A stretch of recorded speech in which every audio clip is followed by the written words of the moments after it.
need to hear once in a while, and that's our children. They are the now generation. They are, and they are facing challenges that we couldn't even imagine, I think, growing up. We look at the way that our world has changed and how we used to play as children out in the neighborhood, and we joke that we had 15 or 16 parents because everybody in the neighborhood, there wasn't a mother in the neighborhood that wasn't ready to take you by the ear and take you home if you needed to go home. But, Reverend Ross Riggs was with us as part of the Delta Society pet program at the area hospitals here, but he wears more than one hat, and one hat that he exchanged a while back was his policeman's hat. And I guess seeing it from your own perspective as a young person, Ross, and seeing it from the perspective of a policeman, you've seen a change in the way the generations have evolved. Now, when kids go out on the street, you have to worry who's going to approach them about drugs and pornography and other things that they shouldn't be into. They are facing challenges every day. We certainly have to be aware. We have to be very conscious, but without being paranoid. You know, there's a great line there that you have to walk. But you know, I think about as I watch my grandchildren now preparing to go to school, and a couple of grandchildren that are in school, and the challenges they're facing are so much that just seems to me greater than what we faced.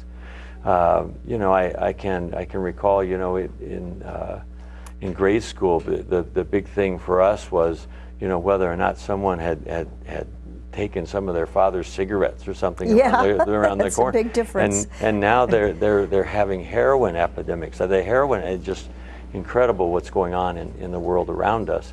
It's a sad thing. It is, and I look at the way in which police work has changed since I began in the 1970s doing police work, and my son is now a police officer with the city of Louisville, and I look even at what he's faced in the short time that he's been with the department compared to what I was facing in the 1990s here in Louisville.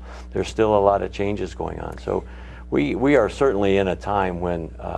yeah, I don't think we knew too much about SWAT teams back in our day. No, not really, no. And now it's, you know, SWAT teams work hand in hand with police departments, and some police departments have their own SWAT teams, and they're dealing with drug dealers and God only knows now terrorism and all kinds of things. There are a lot of things that are changing. Yeah, it is becoming very chilling. I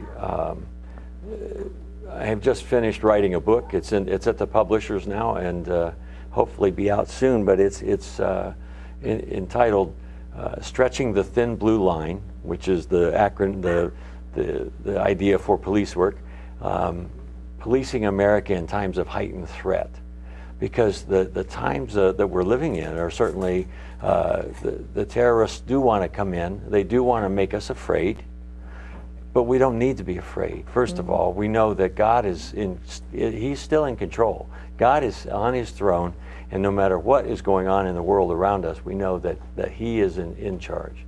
But even as we see that ISIS and all these others are attempting to make threats upon our lives, in local communities, we still have the ability to work hand in hand with our law enforcement and make our communities as safe as we can possibly make them.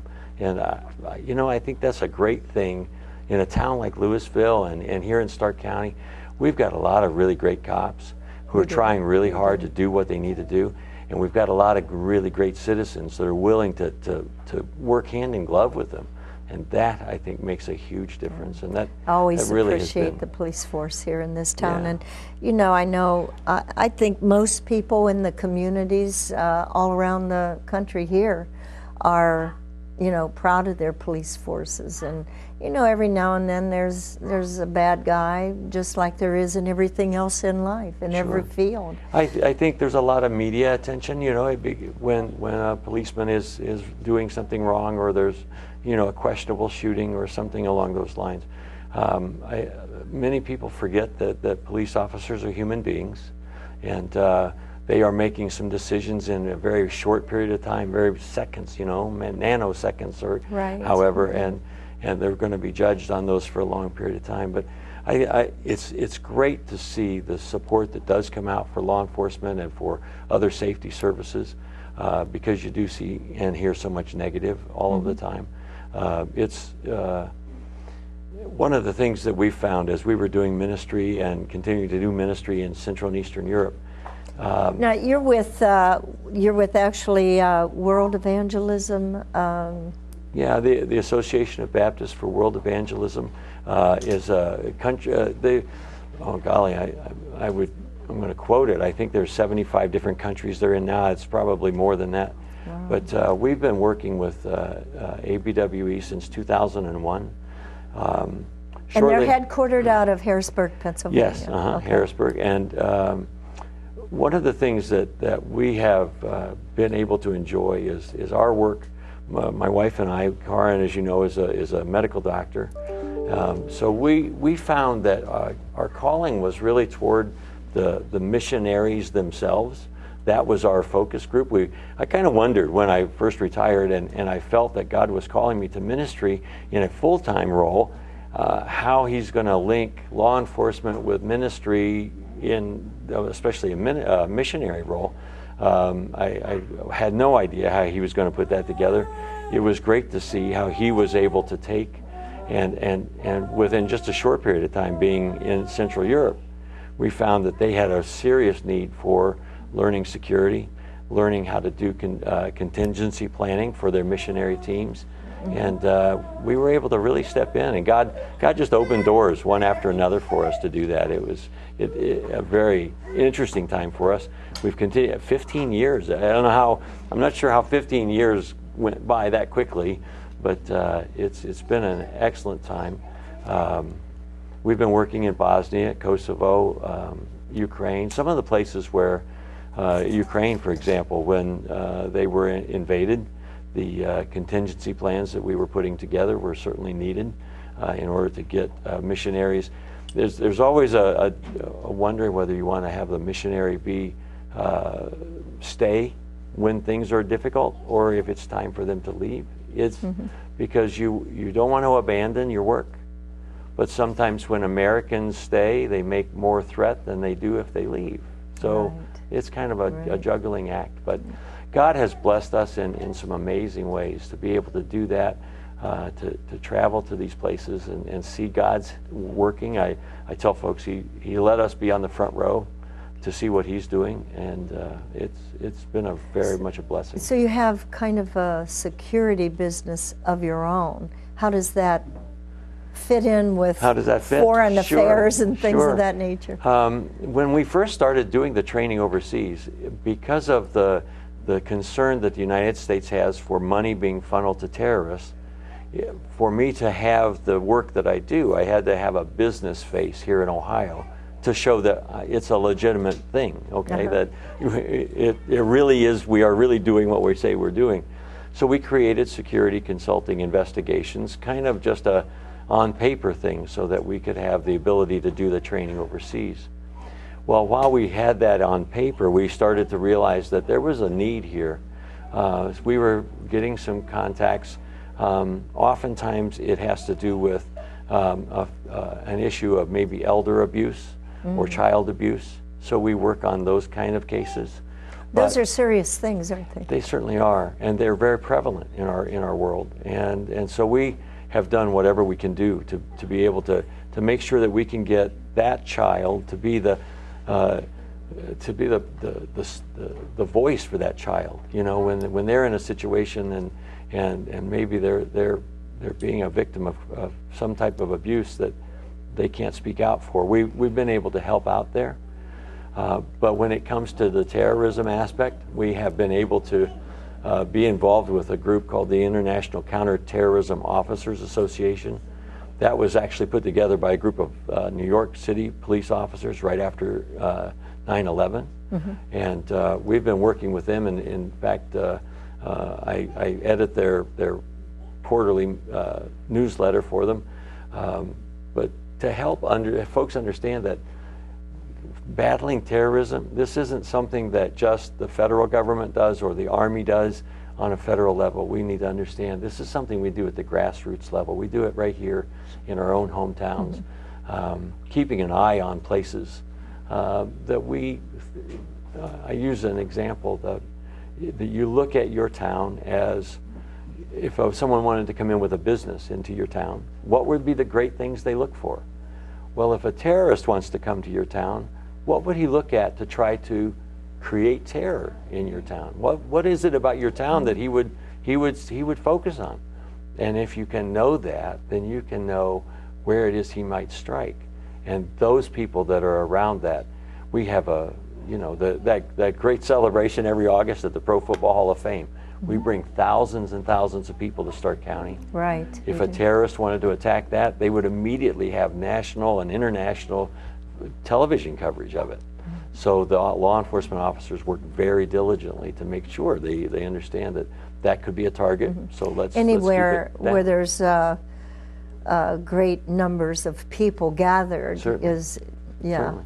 You know, when we travel overseas, a lot of the places that you go, for example, in Israel, you don't go into, for example, the university without going through a full screen like you do here in the airports.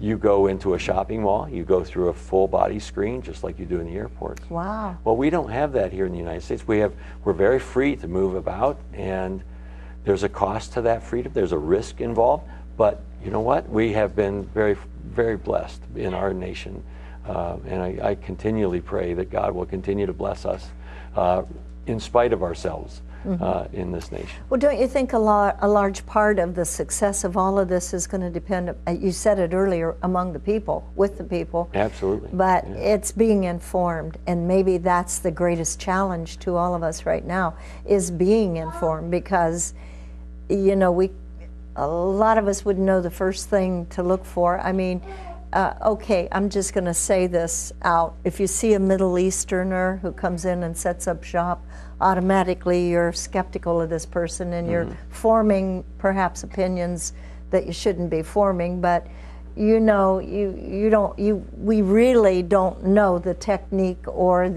have the information that we need to be vigilant about what's going on around us. And so maybe one of these days we'll have you come back and teach us all things that we could do. But can you give us a couple of things that that might make a red flag with us? I think one of the things we look at, for example, let's just picture Louisville. It's a great small little town. But one of the things, if I were a terrorist and I was going to come to Louisville, and remember, my goal is to strike fear in the hearts of people. I want them to quit living their life because they're so afraid. So I'm going to come to Louisville and I'm going to say, you know what?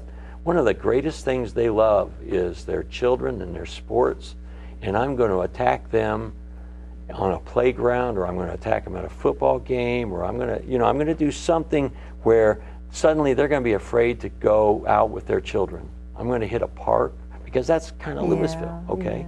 So what we do then is we understand if that's what a terrorist might be thinking, then we need to be vigilant around those places. And the people who are, for example, let's use the football stadium as an example. The people who are there all of the time, the custodians, the coaches, all of those folks that really know that field, if they're vigilant to a door that's been open that shouldn't be open on certain nights, or a car hanging around that shouldn't be hanging around, or somebody there that doesn't fit, then you know what, because just like anything else, when a terrorist is going to do something, he's got to practice it a couple times. He's got to come by, he's got to check out here, he's got to think about where he's going to put this here, he's got to think about how he's going to get in, how he's going to get away. That means he's got to come around a couple times. You remember when they caught those guys trying to blow up the bridge in Cleveland, and they had infiltrated their group because they were making some practice runs? Well, that's how we can catch them. We can stop them before they do it. If we are there when they're doing their practice, or we see them doing their practice runs, then we can put the stop on them. And that's just a tiny hint of how we started. But it really is a matter of people knowing one another, and people being willing to, when they see something that doesn't fit, they make a phone call. they call the local police.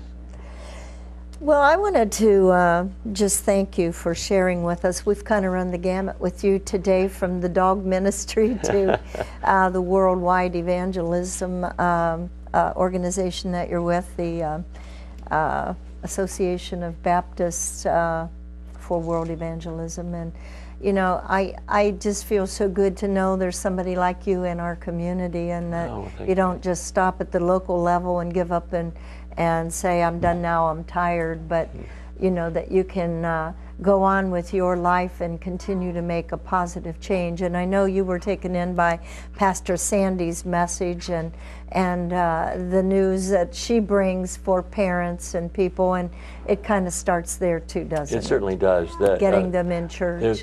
Getting them in church and making sure that we've got strong families. The strength of the family is really the strength of the United States. And I think when we talk about that, we have to talk about the faith of the family. There is no strength of the family unless there's a faith that's depending upon God for our everyday. And that's so critical for us. And we are blessed. We are so blessed here in the United States. From seeing what I have seen in other countries, it is always so great to come back. You walk back through the terminal of the airport and you come through passport control, and almost always there's a big American flag, and the guy in customs, when he takes your American passport and he checks it and he hands it back and he says, welcome home. There's something about that welcome home. I'm looking forward to the welcome home when we get to heaven. Right. I'm really looking forward to that one. But the one here at the U.S., that's pretty nice. Kind of thing, yeah. And you know what else too? I think that it's our hometown is, I mean, everybody's hometown is hometown. And so we all have a responsibility in our communities to make them the best that they can be, especially the Christians. We can be that example, and we don't have to be involved in politics or police work, but we can be responsible citizens just by being aware of our surroundings and get our families into church, and let's change the mindset of America in every hometown. Absolutely. And I think that you're doing the right thing, and you should be on a circuit around the community giving speeches to that effect. So I want to thank you for coming to join us today. I know we took a big deal of your time today on Good Friday, but I think it all works together for the good to those who are the called according to His purpose. And God does have a purpose for each and every one of our lives, and just because we give up our 8 to 5 job doesn't mean we have to quit. Let's get involved with the community, and let's be involved in our Christian community too. That's where we can make a great start. So Ross Riggs, thank you so much for being with us. Thank you very much. God bless you, and we pray every success for you and for all the works that you're involved with. Thank you so much. Thank you. God bless. All right, Richard's at the phones, and he's going to bring us up to date on what's happening there. Hey, man, I've got